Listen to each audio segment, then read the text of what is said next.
sound. I want to make sure that we get all of this good poetry that's going to be shared today, recorded and amplified through this theater.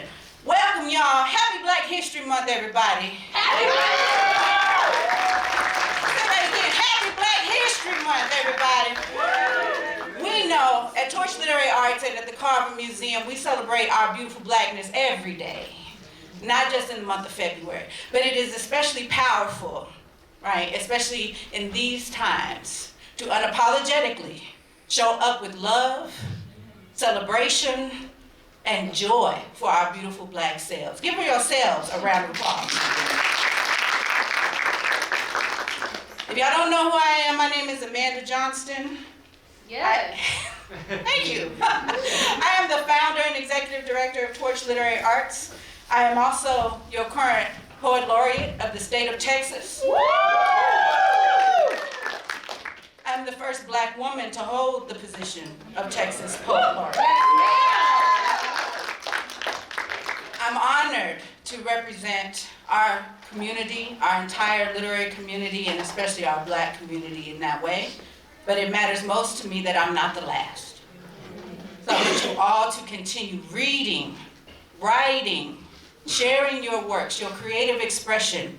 We need it all the time, but especially in dark times, to light the way forward through your beautiful expressions, your imagination, and your bravery to share it no matter what comes.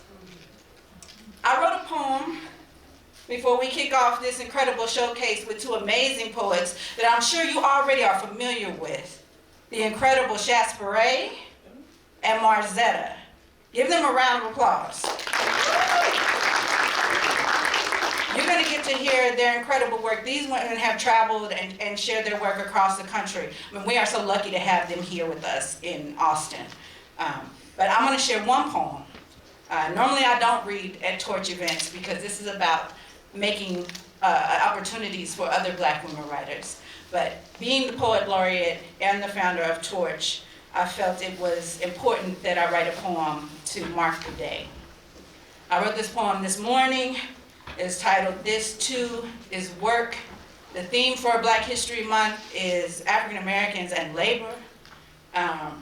So this is for Phyllis Wheatley Peters, who was kidnapped from her family in the Senegal-Gambia region of West Africa in 1761 by enslavers and sold in Boston when she was about 7 years old.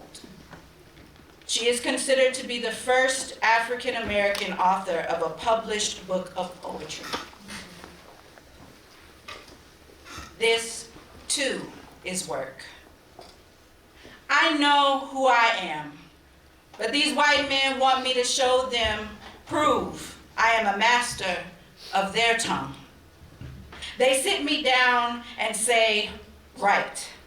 And I am already the poem they seek. Stole away from my homeland, far from the green hills and great winding river that rises and falls with each line I summon from my quill. This is dangerous work, creating verse beyond their understanding of my being. I perform on the edge of peril. They pontificate and praise themselves for what they have done to me, what they've shaped in their image and sound. But I know who I am. I have a secret name tucked in my cheek. It sharpens the daggers I hide in each syllable they greedily chew. I write a feast and feed the world the devil's delicacy. I cook the poems and write myself free. For Phyllis Wheatley Peters. All right, y'all. Y'all ready for your poets? Woo. Come on now, get some energy to this stage. Are y'all ready for your poets? Up first, we have Caitlin Marzetta McClung, an independent, multidisciplinary artist, musician, and literary scholar based in Austin, Texas. Merging the creative and academic, Marzetta posits the human condition within the scope of queerness and womanhood across the Black diaspora. With Southern roots informing her research and writing interests, Marzetta earned her MA in English from the University of Alabama, Tuscaloosa, and a BA in English and Communications Media from Alabama A&M University. Marzetta has hosted and performed at the New York City Poetry Festival, Deep Vellum Books in Dallas, and was selected as an emerging literary artist with the Utah Literary Arts Festival. She is a published poet and essayist, eager to explore various creative mediums and collaborate with local artists for impact storytelling. Her debut book, The Garden, Poems, can be found on Amazon and Barnes & Noble. Please welcome Marzetta.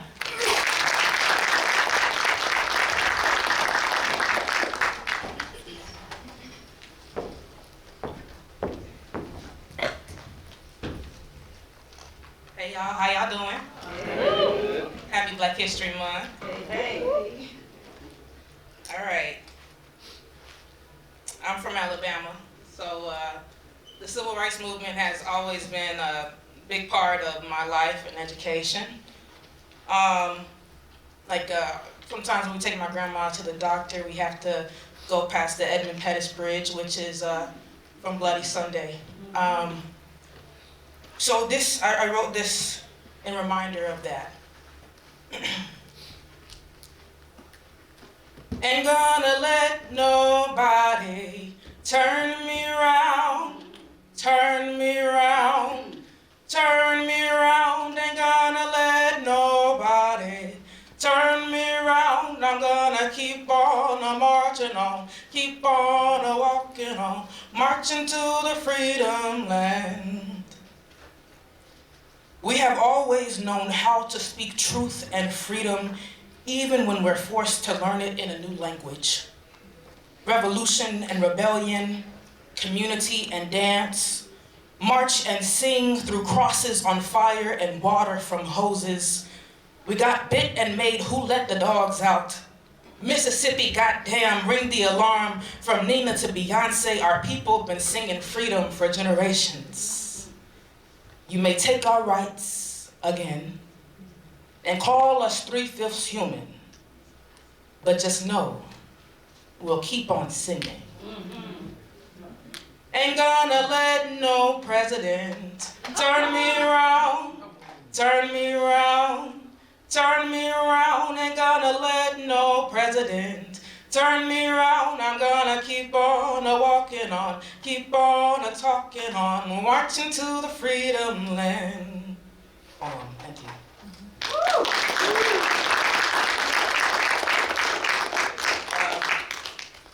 I'm a teacher, former educator, and I went to HBCU, Alabama A&M University.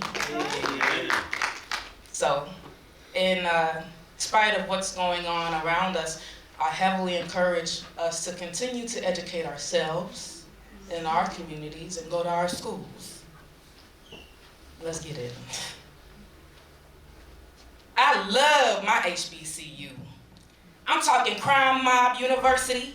You best believe I was out there marching, high knees, 90 degrees. All my niggas got degrees. Barbecues on the quad, a slip and slide. Hey, give me some ice. Divine Nine stepping on the block. God damn, those deltas hot. On the hills where our ancestors lay, on the way to class, you better put some respect on our founder's grave. Fried fish Fridays and fried chicken Tuesday. I don't care what you say about financial aid, all my scholarships was paid, even if they were a little late. I love my HBCU. Gave me knowledge from the books and the streets. Ask what you know good, say shit, a nigga just trying to eat. Our ancestors built the tables, the chairs, and the house. We gather around a sea of black, honey, and brown. I love my HBCU. Ain't never had to prove how black I is to nobody. Ain't never had to prove how smart black is to nobody. We in the North Side, where we all young, gifted, and black. Granddaddies and grandmamas marched with Dr. King, and we was always with a dream. You ain't have to tell us to let freedom spring. That's the only song we know how to sing. I'm talking hoochies, daddies, thong riding up the coochie knuckin'. If you buckin', bills paid, edges laid. We about to get the club jumpin', jumpin'. Hills stomping, cues barking, shoulder shimmy. Club full of bad biddies, and we all off the Henny. It's It's just one of them days, y'all. I'm talking Frankie and Beverly Mays, y'all. It's a homecoming type beat where the cars lining both sides of the street and the grass is too high when niggas come home and say, hey, let me rep my school. At the tailgate, reminiscing, laughing over a rib plate. Throwback to when we turn in that paper late. Pour up a Henny margarita. See my man is passing by, dap me up, say what's up. I'll say, man, I'm just glad we all here. I love my HBCU. And I shot it from the roof. I'm black, I'm black, I'm black. And I ain't never had to prove that. Thank you.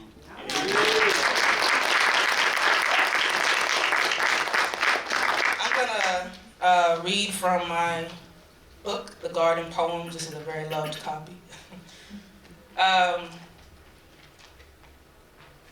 Let's see. The hike. 3 college graduates go for a hike. 2 girls, 1 guy. One of the girls needs to use the restroom. The college students drive around a foreign neighborhood composed of mountains and American flags. A man watering his grass looks into the car and smiles, tight-lipped and reserved. There are no colleges on this side of town. No niggas either. 3 niggas go for a hike. 2 girls, 1 guy. They drive around and find a park. The air rings bicycle bells and baseball snuff, as American as any Alabama suburb can be. By the park restrooms are city workers, resting in their truck on a bed of mud and concrete. Clipped trees offer them shade. They give blueberry jewel smoke in return. 1 girl gets out the car. The other girl stays. She looks at the guy in his pink pandemic mask. She tells him to stay in the car. 3 niggas go for a hike. 2 girls, 1 fag. The girls get out the car, leaving the air on for the faggot to breathe in mid-May heat. They walk in survival position towards rusty doors and the integrated water hole. The door is locked. 1 girl sighs in disappointment. The other watches the men, who look over at the clang of a stubborn industrial lock against the wheel of a nigga gal bladder. The truck full of white men drives away. The black men stay. Unnamed sugar or sweet thing, the girls breathe relief. Black man number 1 hands a sister the keys. The other wonders what if their companion had gotten out of the car.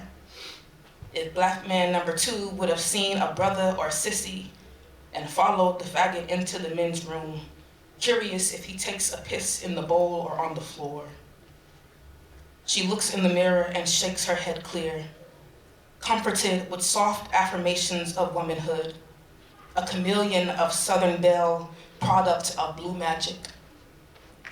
Satisfied with her ability to pass, they walk out the restroom, dropping clunky keys into calloused hands. There would be no lynching today. No niggas under a citizen's arrest of Klan and kill. No fag turned to fig. No Bartman exhibition. No examination of the bestial blend of 1 part woman, equal parts dyke. 3 niggas go for a hike. 1 girl, 1 fag, 1 dyke. If they make it to their destination, they will decide which one wins. Poem. Thank you.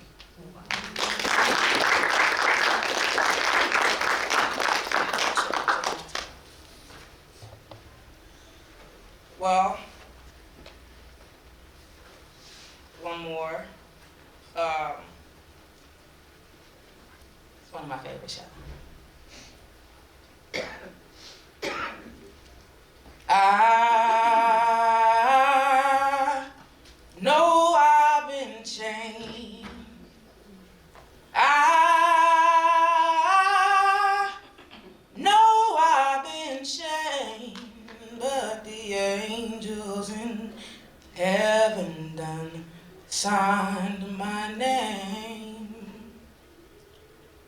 Well, if you don't believe I've been redeemed, you know 12.5 million Africans were shipped to the New World between 1525 and 1866. 341 years, almost 2 million died. By the grace of God, 10.7 million survived. Don't quote me, that's Wheatley. 450,000 ancestors brought to America, flesh scattered, beat and battered. Freedom is our happily ever after. You know I've been chained, but I know I've been changed. 'Cause the angels in heaven done sign my name. I stepped in the water, and the water was cold. It chilled my body, but not my soul. 42 million African descendants in America still being sold into slavery of the mind, body, and soul. Chains of capitalism, food deserts, medical neglect. They don't know God ain't finished yet. I know I've been chained, but the angels in heaven done sign my name. I got my freedom papers now. Devil, you better watch out. I am my ancestors' wildest dreams. Granddaddy couldn't read, but he planted the seed. I got my masters. No more yes master, only God is my master. I am Kunta, I wear kente, I release shame. Toby is not my name, my blood is Igbo. I rock Fubu, always for us, by us. No devil in hell can stop us. Our ancestors ain't know what was coming up on that boat ride, but damn it, they survived. That's how I know I'm built for this. I won't stop, I can't quit. This is for the ones who jumped ship. Ancestors, I don't blame you, I honor you. Sometimes I wish I could do the same if I'm telling the truth. But in Jesus' name, I shall live and not die. Yet still, I rise. Today is the day I began to thrive. Today is the first day of the rest of my life. I know I've been chained, but the angels in heaven done sign my name. Thank you. Yeah.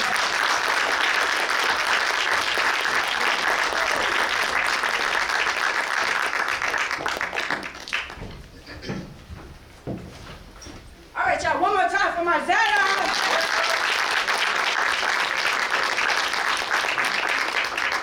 All right, y'all. Y'all good? Oh, awesome. I see some more folks. Come in, get a seat, get comfortable. We got another amazing poet we're about to bring up on the mic.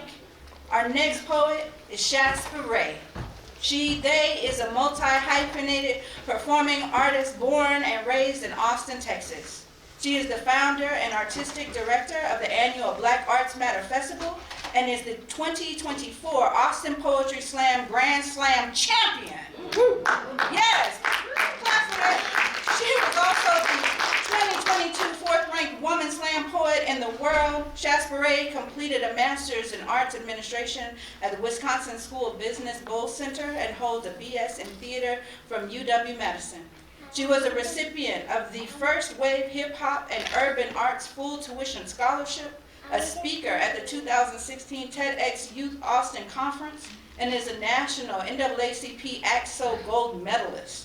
Shasparay has been a finalist in national and regional slam competitions such as Women of the World Poetry Slam, Stonewall International Poetry Slam, Southern Fried Poetry Slam, Texas Grand Slam, and is a two-time Lipstick Wars Poetry Slam champion. She has been featured on platforms such as the New York Times, Button Poetry, Huffington Post, Youth Speaks, and Buzzfeed. Last but not least, she is an AudioVerse award-winning cast member of the highly acclaimed horror anthology podcast, Old Gods of Appalachia. Please welcome Shasparay.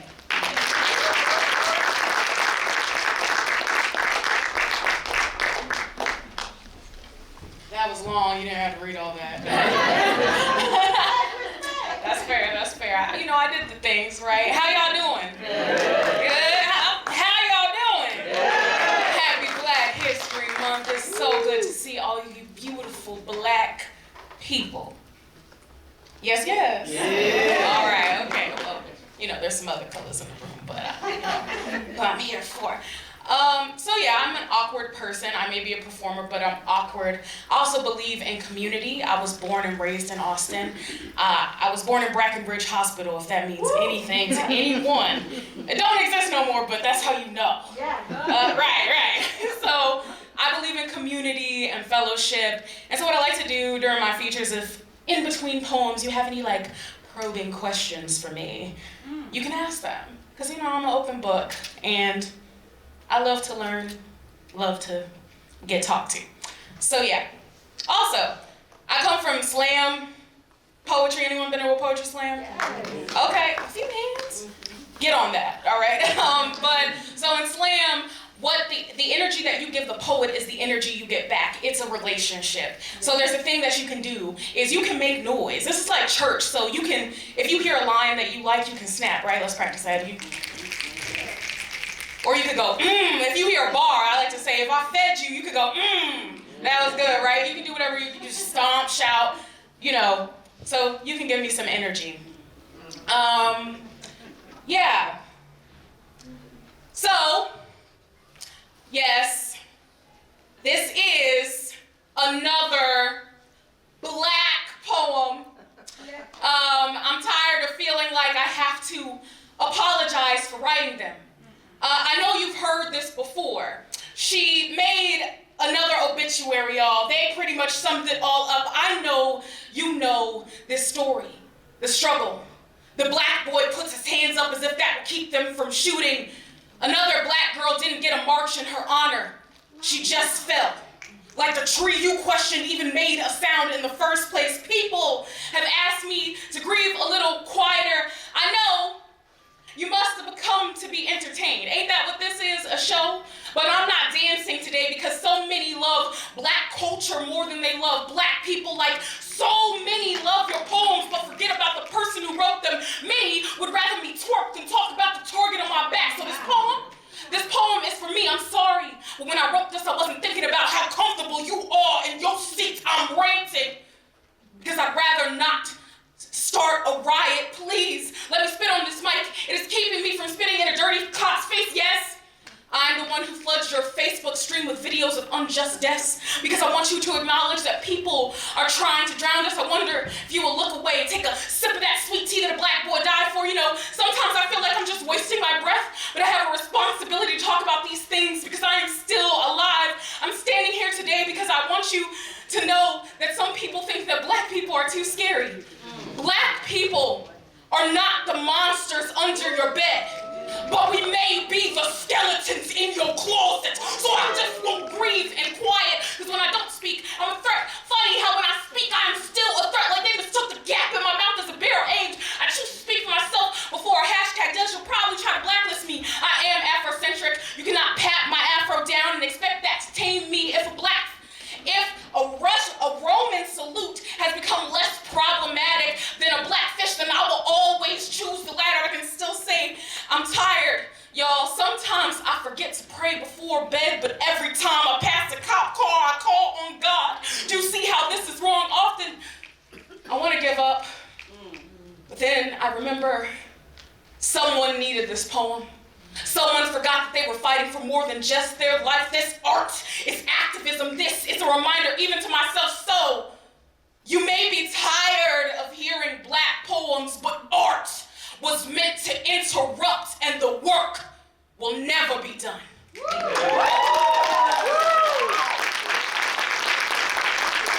hot. Was you hot? It's hot.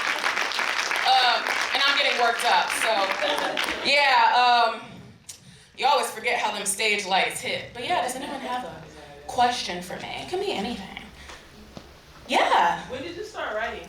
Ooh, great question. I started writing actually here in Austin when I was in like middle school. I actually, theater was my first love, but I was kind of rejected in the theater world. I was always, a little chubby, chunky, girly, and I remember being told, we were doing, at my middle school, we were doing Cinderella G2K, which is Rodgers and Hammerstein's Cinderella, which is Whitney Houston, right? And I auditioned, and back then you auditioned with everyone, and everyone was like, oh, Shasparay, she killed that. You're gonna be Cinderella, no question. And they cast me as the fairy godmother. And when I asked the theater teacher why, she said, you just don't look like Cinderella. And so that led me to kind of step back from theater. And I discovered slam poetry where for 3 minutes and 10 seconds I could say what I want and it didn't matter what I looked like, but it was a story I had to tell. So I started doing that and I got involved in youth poetry slam here in Austin, which I hope to help bring back and revive in the city. Because it was so important to me in my journey, I got a full ride scholarship for poetry and hip hop. So that was really important to me. So, I feel like things happen for a reason, right? But yeah. So I was just in a show, right? And the show was called Tired, like Black Women. And so the show was a group of Black women writing to their experience. It was a protest show, so it happened during Inauguration Day / MLK Day. And I wrote this poem because I'm tired of some folks, and I think you'll get who I'm tired of. No offense to some of the people, offense to some of the people. If you're here, you're probably good. But you're gonna get this poem, right?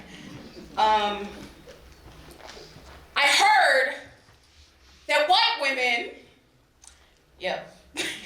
are buying blue bracelets to show their solidarity. The Etsy website crashed in the hopes that we would spot them and know they did not vote for a felon. Blue bracelet feminist. I hope you enjoyed your shopping experience at Hobby Lobby. How appropriate of you to buy those beads for your bracelet from a company that denies their employees birth control coverage. I could care less about your new accessory.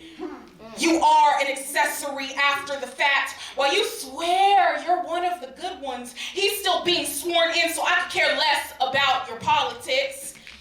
When you posted, when you posted that you were headed to the polls to counter your husband's vote, Rebecca! Did you think that we would throw you a parade when your great-grandma probably asked mine to march in the back during the women's suffrage movement? When you claimed I'm with her, I was not convinced. So you cannot string me along with your blue bracelet movement. When we say, they not like us, y'all is who we talking about, don't tell me you're on the right side of history because you voted left. And while they may be coming for my people first, I hope you know you're next. When they make America great again, when they take away your rights again, just know we ain't raising your children at the tip. You want to wear blue beads while we bear the burden. So dust off your pink pussy hats.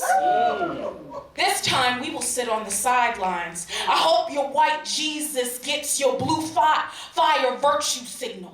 I hope he brings you salvation. Because these black women won't be there to lift you up when you are hungry for change, starving. I hope that you choke on a black woman's apathy. And was it not Eve who cursed humankind with a bite?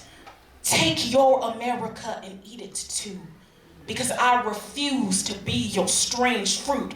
But do let us know what jewelry we can wear to show our support. Thank you. Questions, comments, concerns? Go ahead. Yeah. Sure. Did you do UIL poetry in high school? I definitely did do UIL poetry in high school. Plug for UIL poetry, yeah. Yeah. Woo. I did UIL. I also did AXO, which is a long acronym for the NAACP youth competition. You should look it up if you have children's. It's a great program that still happens here. Melinda Walker is a great resource for that. I was the inaugural poetry performance winner on a national level. So, Austin has that, right? And, they're still doing this program, and it's so sad because, you can do it all through high school, but most people, I didn't know about it, a lot of people don't know about it. So if you know someone who that would be a thing for, there's academic categories. Now, you won't catch me on the science category, but, I started out pre-farm. That did not work. But yeah, I definitely did UIL for sure. Any other questions? Y'all like, nah, give us some poems. Yeah. Cool.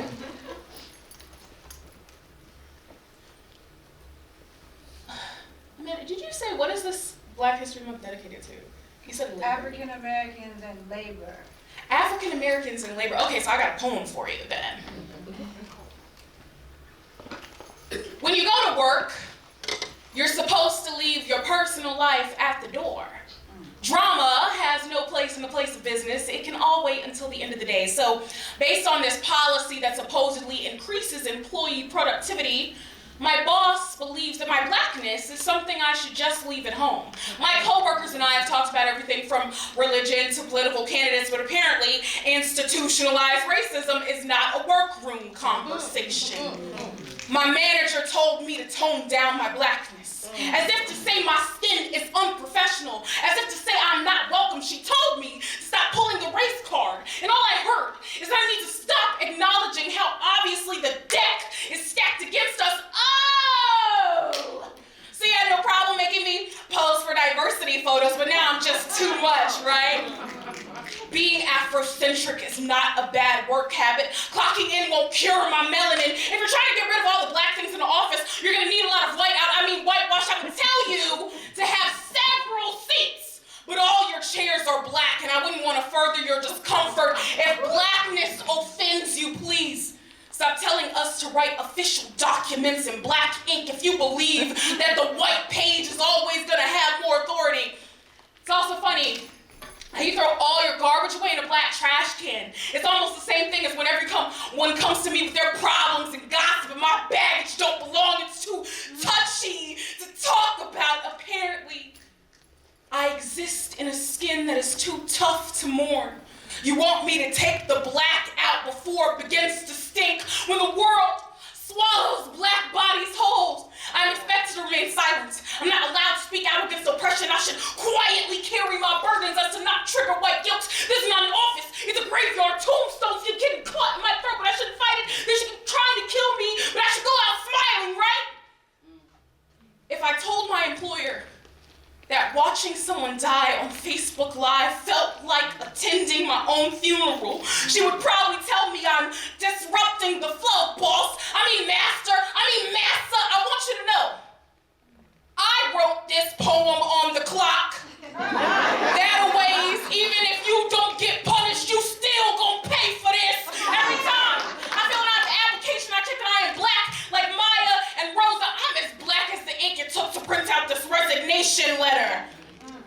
I'm giving you a 2 weeks notice because I'm a professional. And at the end of the day, I can hang up my hat, but I can't quit being in this skin. My ancestors didn't get to tone down. They worked from sundown to sunset. I won't quit being in this skin. I'll stay Black. No sugar, no cream, and you should know your paycheck was never gonna change that. P.S. You never paid me enough.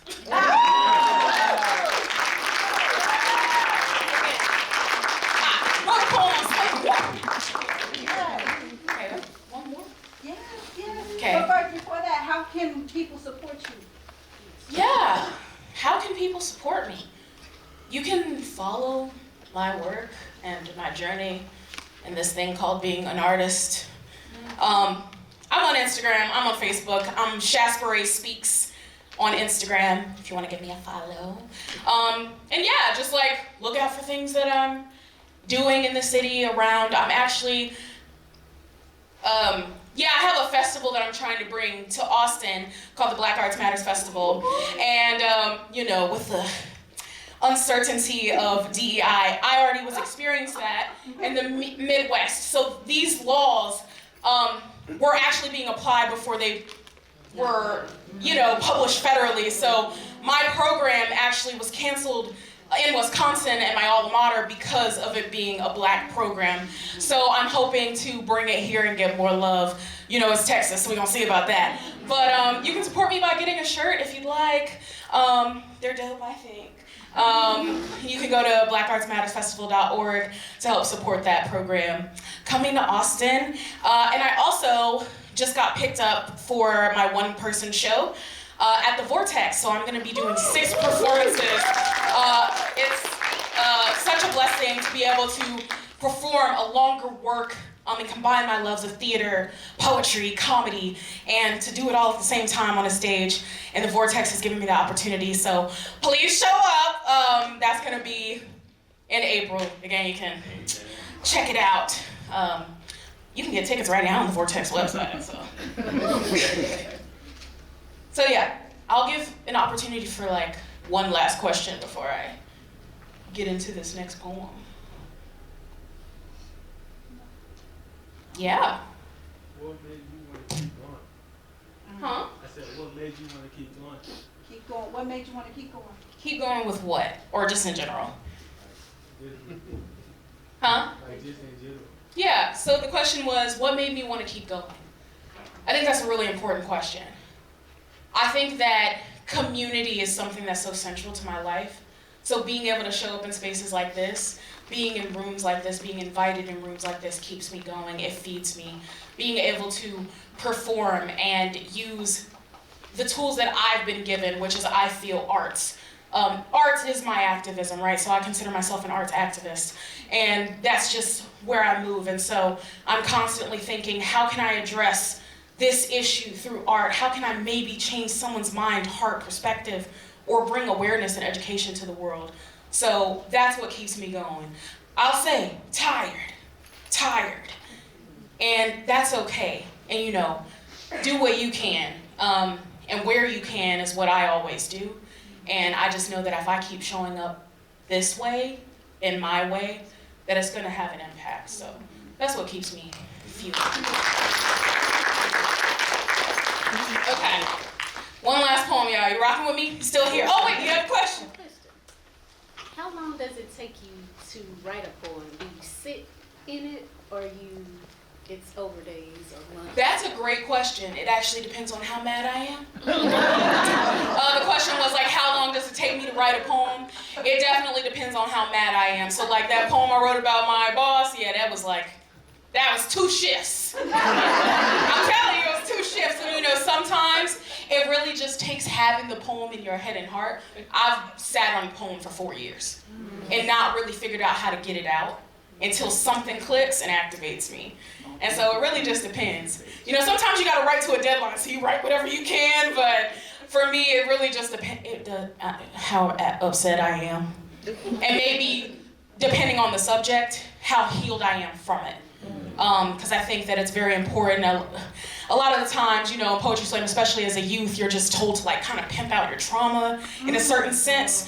And I kind of had to learn of like, if I can't perform this poem without crying on stage, I'm not ready for the poem. And so I think that there takes a certain level of healing and therapy, which I encourage, for some of the topics that I speak about or speak to, yeah. But yeah. Don't make me mad, you might become a poem. All right. Case in point. Case in point. Hear me when I say, you can't eat at everybody's house. You can't eat at everybody's house. You can't eat at everybody's house. Not everybody cleans their meat or their hands. Not everybody got seasoning in their cabinets, and sometimes there is racism in the potato salad. When someone invites you to dinner, be cautious. You may have to put up with kitchen table racism. When I went to a friend's house for a family meal, it was clear I wasn't welcome. I entered a sun-down house to be polite. Should have minded my manners. Should have ordered takeout because it seemed like your grandpa wanted to take me out. When I grew up, I was taught I had to finish all my food before I could leave the table. So I cleaned my plate even when I was served a side of microaggressions. Tongue bleeding, having been forced to swallow your meemaw's inappropriate comments. I don't want to be the strange fruit rotting at the center of the table. You can make all the Black Lives Matter posts you want, but what matters is what you say at the dinner table. Yeah. When the world ain't watching, behind closed doors, you sipped your tea and said nothing. You thought I would enjoy a home-cooked meal so long as I ignored the racist recipes. It's bad enough that you let your chihuahua lick your spoon, but to act like you don't have a dog in this fight? My entire life, leaving my away at my soul food. I have to put up with prejudice in my day-to-day, so why would I want it meal prepped when we meet up? If you have Ku Klux among you, don't come to the cookout, and I won't be the pickaninny at your picnic. We didn't have to break bread. Clearly, you weren't prepared for company. I hope you remember our last supper, because I will never darken your door again. Had to wash my hands of someone who wouldn't boil theirs for me last Thanksgiving. You posted all the food you made, and people ran to the comment section begging for a plate. Like the native people, I now know there is no such thing as a free meal. You burned us, and you will never feast your eyes on me again. Thank y'all so much. It's an honor to perform for you and perform with Torch, so thank you so much for being here. I'll shake.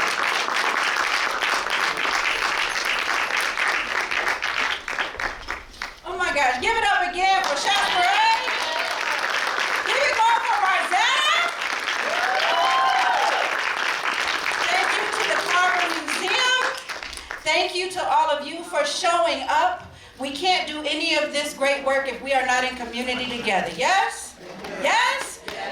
So I invite you all to learn more about Torch Literary Arts. There are brochures on the bench right outside of the theater. Please grab a brochure, take it with you. Check out Torch online at torchliteraryarts.org. We have a lot of incredible opportunities for Black and BIPOC women to attend workshops that are fully funded, to come to our Wildfire Reading Series, to be a part of a lot of other social events, and we've got some exciting things coming in 2025.